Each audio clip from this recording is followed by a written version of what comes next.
اعوذ باللہ من الشیطان الرجیم بسم اللہ الرحمن الرحیم یا ایہا الناس اعبدوا ربکم الذی خلقکم والذین من قبلکم لعلکم تتقون۔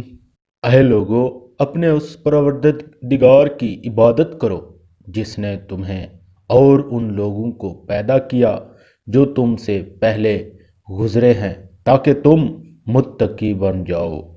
الذی جعل لکم الارض فراشا والسماء بناء وانزل من السماء ماء فأخرج به من الثمرات رزقا لكم فلا تجعلوا لله اندادا وانتم تعلمون۔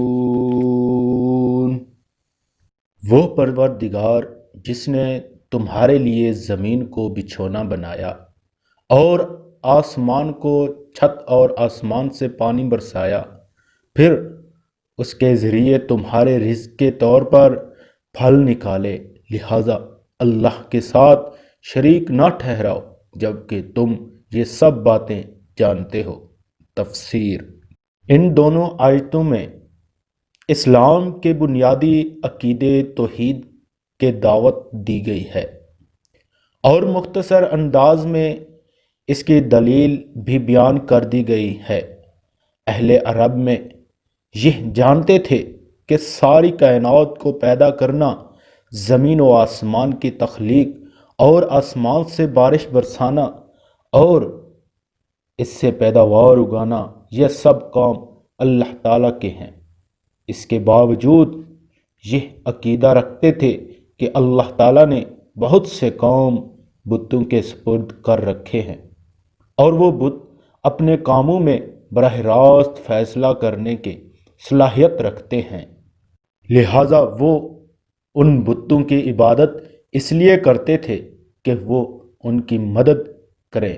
اللہ تعالیٰ نے فرمایا کہ جب ہر چیز پیدا کرنے والے ہم ہیں اور ہمیں کائنات چلانے کے لیے کسی کی مدد کی ضرورت نہیں، تو عبادت کسی اور کی کرنا کتنے بڑے ظلم کی بات ہے۔